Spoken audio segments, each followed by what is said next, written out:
भारत में स्वतंत्रता प्राप्ति के बाद शैक्षिक सुधारों की आवश्यकता अनुभव की गई। हम सब जानते हैं कि स्वतंत्रता से पहले भी बहुत सारे आयोग ब्रिटिश काल में बने, उनकी अपनी अनुशंसाएं आईं, लेकिन उन सबका उद्देश्य ब्रिटिश सरकार की मंशा के अनुरूप देश के नागरिकों को तैयार करना था। उसमें भारत, भारतीयता, भारतीय जनमानस की भावना और हम कैसी शिक्षा चाहते हैं, इसका अभाव था। इसलिए स्वतंत्रता प्राप्ति के तुरंत बाद देश में सबसे पहले विश्वविद्यालय शिक्षा को ठीक करने के लिए, देश की अपेक्षा और मंशा के अनुरूप विकसित करने के लिए एक आयोग का गठन किया गया, जिसको हम विश्वविद्यालय शिक्षा आयोग कहते हैं। आज हम इसी आयोग के गठन, इसकी अनुशंसाओं पर विस्तार से चर्चा करेंगे। लोगों की आवश्यकताओं और अपेक्षाओं को ध्यान में रखते हुए और शिक्षा व्यवस्था को फिर से राष्ट्रोन्मुख बनाने के लिए भारत सरकार ने 1948-49 में एक आयोग बनाया, जिसको विश्वविद्यालय शिक्षा आयोग कहते हैं। आयोग का गठन 1948 में किया गया और इसकी रिपोर्ट 1949 में आई। और इस आयोग की अध्यक्षता उस समय के एक प्रतिष्ठित विद्वान और बनारस हिंदू विश्वविद्यालय के पूर्व कुलपति आचार्य डॉक्टर सर्वपल्ली राधाकृष्णन को दी गई, जो बाद में भारत के द्वितीय राष्ट्रपति भी बने। डॉक्टर राधाकृष्णन भारतीय दर्शन के प्रकांड विद्वान माने जाते थे, विश्वविद्यालय व्यवस्था में रह चुके थे, काशी हिंदू विश्वविद्यालय के कुलपति रहे थे, तो वे विश्वविद्यालयों को समझते थे। अंग्रेजी काल में जिस तरह के विश्वविद्यालय चल रहे थे और उनकी क्या व्यवस्था थी, उसको भी वे समझते थे। इसलिए उनको ये जिम्मेदारी दी गई कि वो भारत में विश्वविद्यालय शिक्षा में सुधार पर अपनी रिपोर्ट दें, उनके विस्तार के लिए अपने सुझाव दें, और इसके साथ कुछ और सदस्य उनको दिए गए, जिससे कि देश की वर्तमान और भविष्य की आवश्यकताओं के अनुरूप युवाओं को तैयार किया जा सके।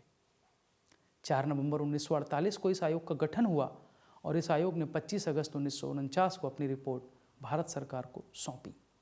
कुछ मूलभूत जांच के बिंदुओं को लेकर यह आयोग बना। पहला, तत्कालीन जो विश्वविद्यालय थे उनमें क्या चल रहा है, उनका अध्ययन करना, उनकी समस्याओं को पता लगाना, विश्वविद्यालयों का प्रशासन कैसे हो, उनकी वित्तीय व्यवस्था कैसी हो, इस पर सुझाव देना। देश में उच्च शिक्षा के लक्ष्य क्या होने चाहिए, देश में उच्च शिक्षा कैसी होनी चाहिए, इस पर अपनी राय देना।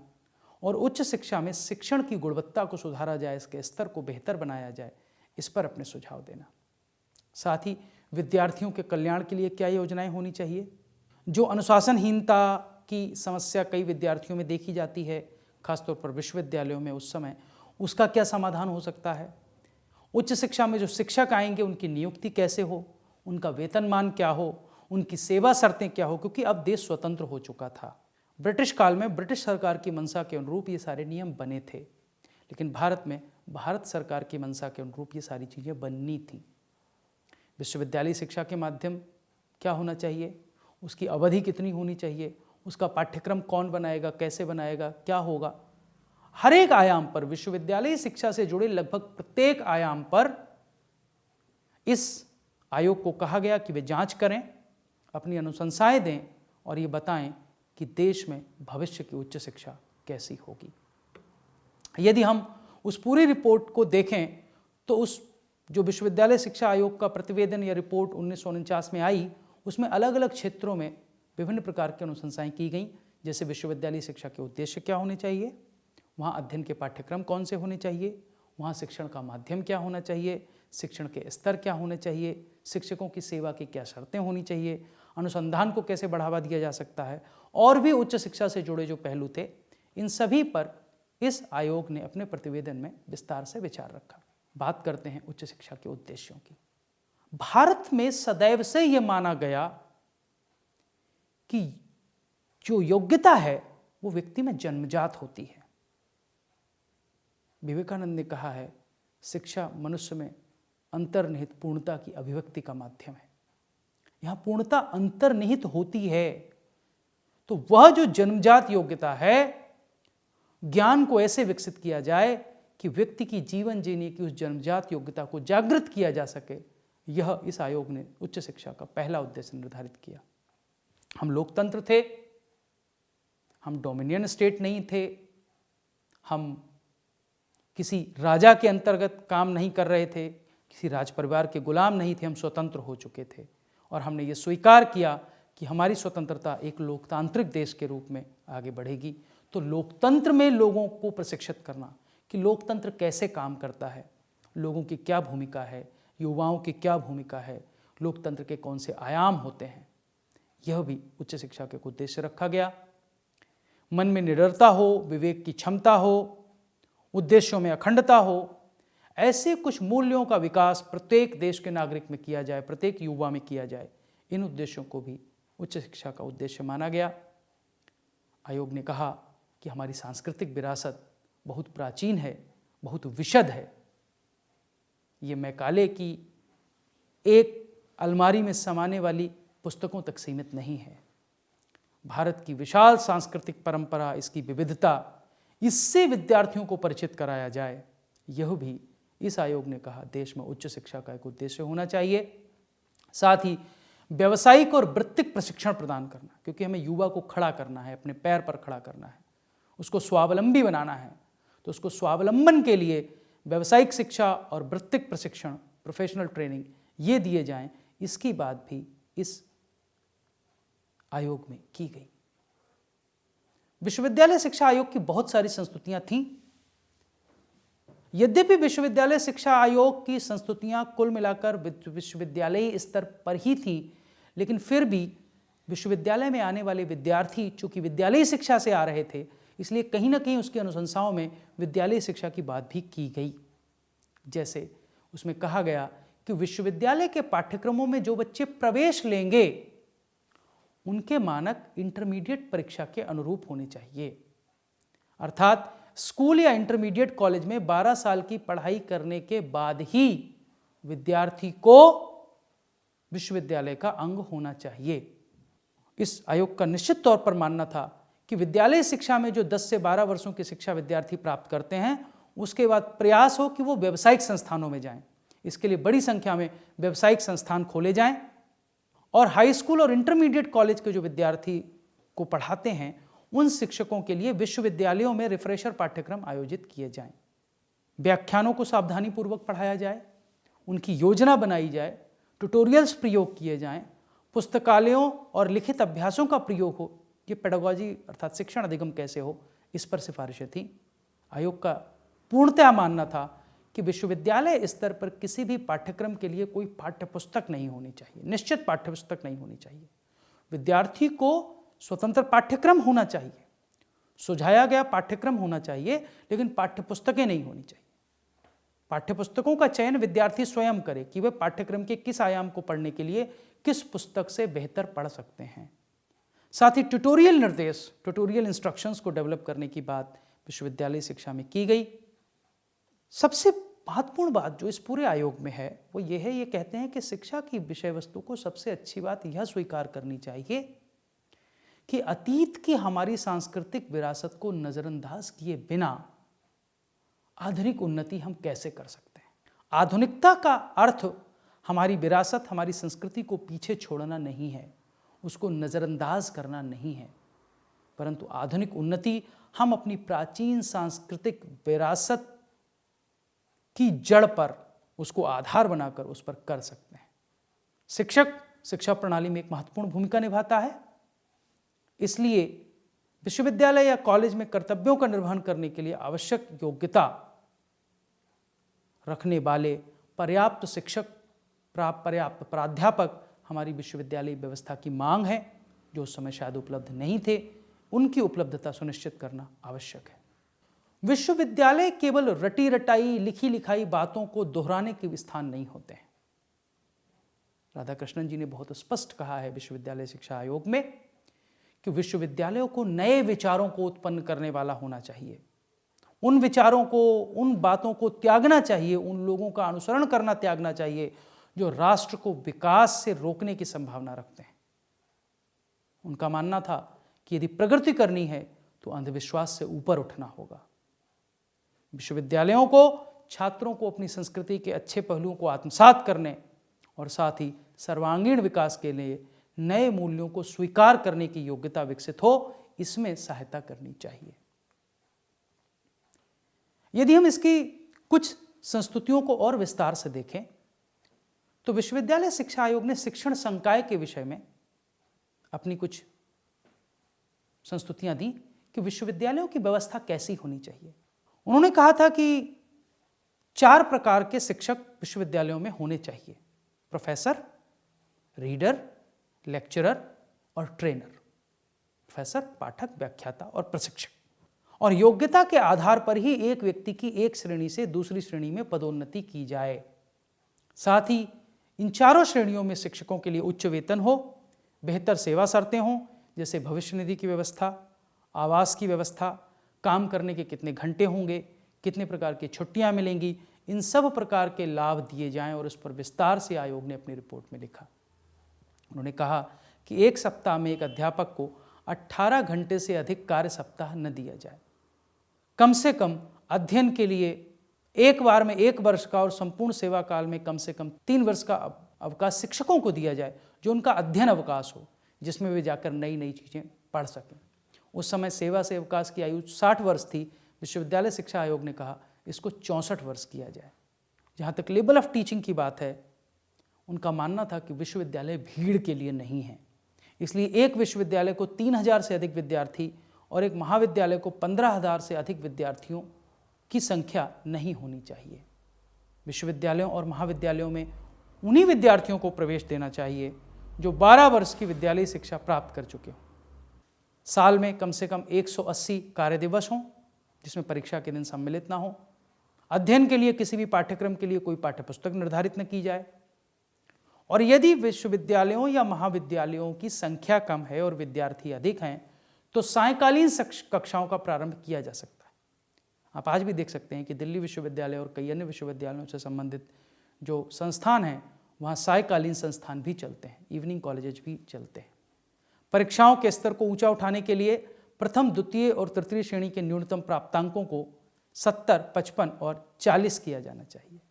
विश्वविद्यालय के प्रशासन और वित्त संबंधित सुझावों में विश्वविद्यालय शिक्षा आयोग ने कहा उच्च शिक्षा को समवर्ती सूची का विषय बनाया जाना चाहिए। हमारे संविधान में जब सूचियां बन रही थीं, राज्य सूची, समवर्ती सूची और केंद्र सूची, तब उन्होंने कहा इसको समवर्ती सूची में रखा जाना चाहिए और उच्च शिक्षा केंद्र और राज्य सरकार दोनों की साझी जिम्मेदारी होनी चाहिए। हालांकि हम जानते हैं कि जब देश का संविधान बना तब शिक्षा राज्य सूची का विषय थी। 1976 में जब संविधान संशोधन हुआ तब शिक्षा समवर्ती सूची में रखी गई। शिक्षा से संबंधित नीतियां बनाने का काम केंद्र सरकार करेगी और उनको लागू करने का काम राज्य सरकारें करेंगी, ऐसा विश्वविद्यालय शिक्षा आयोग की संस्तुतियों में लिखा है। साथ ही देश के सभी विश्वविद्यालयों में एकरूपता आए, महाविद्यालयों और विश्वविद्यालयों में समान प्रकार से अनुदान प्रदान किए जाएं, वहाँ के पाठ्यक्रमों में कुछ समानता लाई जा सके। इन सबको ध्यान में रखते हुए विश्वविद्यालय शिक्षा आयोग का कहना था कि एक विश्वविद्यालय अनुदान आयोग की स्थापना की जानी चाहिए। बाद में ये अनुदान आयोग स्थापित हुआ और आज तक काम कर रहा है। लेकिन विश्वविद्यालय अनुदान आयोग का मूल कार्य वित्त था, वित्तीय व्यवस्था का समान वितरण। विश्वविद्यालय शिक्षा की संरचना और संगठन कैसी हो, उसके लिए भी यहाँ सुझाव दिया गया कि उच्च शिक्षा को 3 स्तरों पर आयोजित किया जाए। स्नातक शिक्षा कम से कम 3 वर्ष की हो, स्नातकोत्तर शिक्षा 2 वर्ष की हो और शोध न्यूनतम 2 वर्ष का होना चाहिए। उच्च शिक्षा को हम 3 श्रेणियों में बांट सकते हैं: कला संकाय, विज्ञान संकाय, व्यावसायिक और तकनीकी शिक्षा। कला, विज्ञान, व्यावसायिक और तकनीकी विषयों के लिए विश्वविद्यालयों में अलग अलग विभाग खोले जाएं और साथ ही ये भी कहा गया कि कृषि, वाणिज्य, इंजीनियरिंग, प्रौद्योगिकी, चिकित्सा और शिक्षक प्रशिक्षण के लिए स्वतंत्र कॉलेजों की स्थापना की जाए। अर्थात सामान्य विश्वविद्यालयों में तो विभाग खोले ही जाएं, लेकिन चूंकि ये विशिष्ट विषय हैं, कृषि है, वाणिज्य है, इंजीनियरिंग है, प्रौद्योगिकी है, चिकित्सा है, शिक्षक प्रशिक्षण है, तो इनके लिए संकाय से संबंधित विशिष्ट कॉलेज, स्वतंत्र संबद्ध संस्थान खड़े किए जाएं। पुस्तकालयों में सुधार के लिए भी सुझाव दिए गए। कहा कि यदि विद्यार्थी को हम पाठ्यक्रम तो देंगे परंतु पाठ्यपुस्तकें निश्चित नहीं करेंगे तो विद्यार्थी कहाँ से पढ़ेंगे? वे विश्वविद्यालयों के पुस्तकालयों में जाएंगे। तो पुस्तकालयों का बेहतर होना जरूरी है। इसके लिए बड़े वार्षिक अनुदान, खुले उपयोग की प्रणाली, पुस्तकालयों के जो वर्किंग आवर्स हैं, काम के घंटे, वो लंबे होने चाहिए, उनका संगठन और वहाँ अच्छे से प्रशिक्षित कर्मचारी, खासतौर पर जो संदर्भ सहायक होते हैं, उनकी नियुक्ति की जाए। व्यावसायिक शिक्षा को विश्वविद्यालय शिक्षा आयोग में 6 भागों में बांटा गया: शिक्षक शिक्षा, कृषि शिक्षा, वाणिज्य शिक्षा, इंजीनियरिंग और तकनीकी की शिक्षा, चिकित्सा शिक्षा और कानूनी शिक्षा। और कहा गया कि इनके लिए भिन्न संस्थान स्थापित होने चाहिए। प्रयोगशालाओं के निर्माण, उनके फिटिंग, उनके उपकरण, उनके तकनीशियन, इसमें सुधार किया जाए, क्योंकि विज्ञान विषयों का प्रशिक्षण और शिक्षण प्रयोगशालाओं के बेहतर व्यवस्था के बिना असंभव है। और विश्वविद्यालय अनुदान आयोग के गठन की बात पहले ही कही गई है कि उसके अनुदान को ठीक तरह से आवंटित करने के लिए इसकी बात की जाए। लेकिन इस आयोग को यदि एक बहुत बड़े सुझाव के लिए हमेशा याद किया जाता है तो वह सुझाव है ग्रामीण विश्वविद्यालय की स्थापना। आयोग का कहना था कि ग्रामीण क्षेत्रों में छोटे छोटे आवासीय पूर्ण स्नातक महाविद्यालय स्थापित हों, जिनके केंद्र में एक विश्वविद्यालय हो, और वे सारे महाविद्यालय इस विश्वविद्यालय से संबद्ध हों। यहाँ ऐसे विषय पढ़ाए जाएं जहाँ छात्रों के समय का आधा भाग अध्ययन में बीते और आधा भाग प्रयोगात्मक कार्यों में, चाहे वो खेत हो, चाहे वो फैक्ट्री हो, या कोई और ऐसी जगह जहां वो अपने हस्त कौशलों का विकास कर सकते हैं। ग्रामीण परिवेश में ग्रामीण अर्थव्यवस्था की उन्नति के लिए शोध की व्यवस्था इन विश्वविद्यालयों में की जानी चाहिए। और अखिल भारतीय स्तर पर ग्रामीण शिक्षा परिषद की स्थापना हो, ऐसी अनुशंसा इस विश्वविद्यालय शिक्षा आयोग में की गई। विश्वविद्यालय शिक्षा आयोग की उपादेयता क्या रही, इसने क्या परिवर्तन किए? यद्यपि कई बार इस बात के लिए आलोचना होती है कि देश में शिक्षा का आधार प्राथमिक और प्रारंभिक शिक्षा थी, परंतु जो 2 पहले आयोग बने वो क्रमशः विद्यालय और माध्यमिक शिक्षा के लिए बने। प्राथमिक शिक्षा की चिंता सबसे बाद में हुई, परंतु फिर भी देश में विश्वविद्यालय शिक्षा की आवश्यकता उस समय के नीति नियंताओं ने संभवतः इसलिए अनुभव की होगी क्योंकि देश के युवा को तैयार करना था। युवा के सहयोग, सामंजस्य और भागीदारी के बिना देश का निर्माण नहीं हो सकता था। इसलिए तत्काल स्तर पर विश्वविद्यालय शिक्षा में सुधार की आवश्यकता थी और शायद इसीलिए स्वतंत्रता के तुरंत बाद विश्वविद्यालय शिक्षा आयोग की स्थापना की गई। विश्वविद्यालय शिक्षा आयोग ने जितनी अनुशंसाएं की, यदि हम ये देखें तो जो पहली इसकी अनुशंसा जिस पर अमल किया गया वह थी विश्वविद्यालय अनुदान आयोग की स्थापना। 1956 में देश में विश्वविद्यालय अनुदान आयोग अर्थात यूजीसी, यूनिवर्सिटी ग्रांट्स कमीशन की स्थापना की गई। शिक्षकों के वेतनमान और सेवा शर्तों में सुधार किया गया, उनके पद निर्धारण किए गए, उनके प्रमोशन अर्थात एक स्तर से दूसरे स्तर पर पदोन्नति के नियम निर्धारित किए गए। विश्वविद्यालयों में शिक्षक कैसे क्या करेंगे, महाविद्यालयों के शिक्षक क्या करेंगे, उनकी क्या भूमिका होगी, इस पर पूरा स्पष्ट नियम कानून बनाए गए। वैज्ञानिक विचारों पर बल देते देते हम कहीं नैतिक और आध्यात्मिक मूल्यों की उपेक्षा न कर दें, बड़ी चिंता थी विश्वविद्यालय शिक्षा आयोग की और उन्होंने चेतावनी दी थी। बाद में ये देखा भी गया कि कई बार भारतीयता, भारतीय मूल्यों, भारतीय परंपराओं को ना चाहते हुए भी युवाओं ने उतना महत्व नहीं दिया जितना पश्चिमी विचारों को दिया और शायद वैज्ञानिक विचारधारा के नाम पर पश्चिमी विचारधारा हम पर हावी होती चली गई। यही चिंता वर्तमान राष्ट्रीय शिक्षा नीति की भी है, लेकिन ये चेतावनी विश्वविद्यालय शिक्षा आयोग ने 1949 में दे दी थी।